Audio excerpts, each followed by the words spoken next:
New Hampshire is small in size and only has 1.3 billion people out of the U.S. total of about 300 million. But when New Hampshire votes, it commands the attention of the entire nation, and the results reverberate all the way to the White House.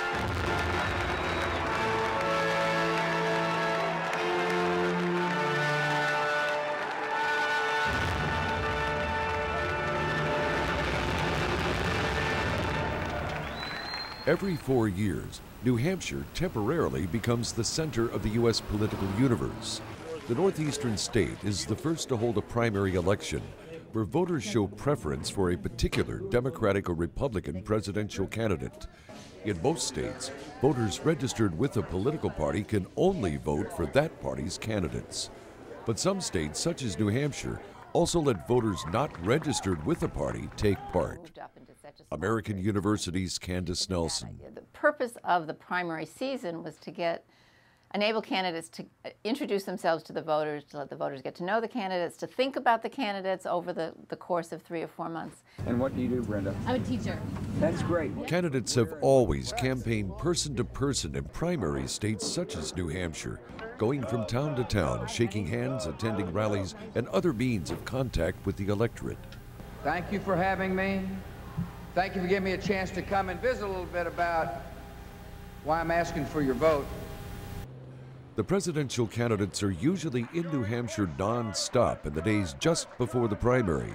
They and their campaign teams keep hunting for votes right down to when the polls close, as Democrat John Kerry demonstrated in 2004.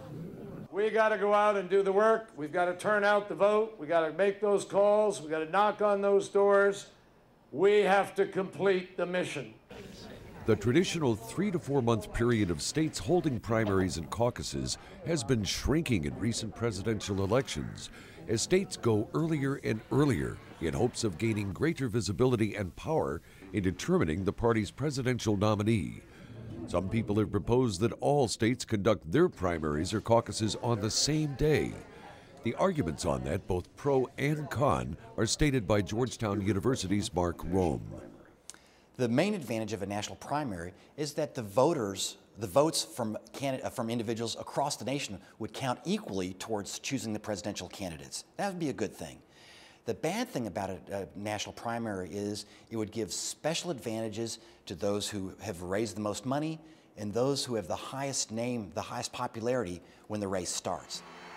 In primary elections and caucuses, a vote cast for a presidential candidate is actually a vote for that candidate's delegates to their political party's national convention, which takes place about 2 months before the final vote. The candidate with the greatest number of delegates overall becomes that party's presidential nominee in the November general election showdown that leads to the White House. Jeffrey Young, VOA News.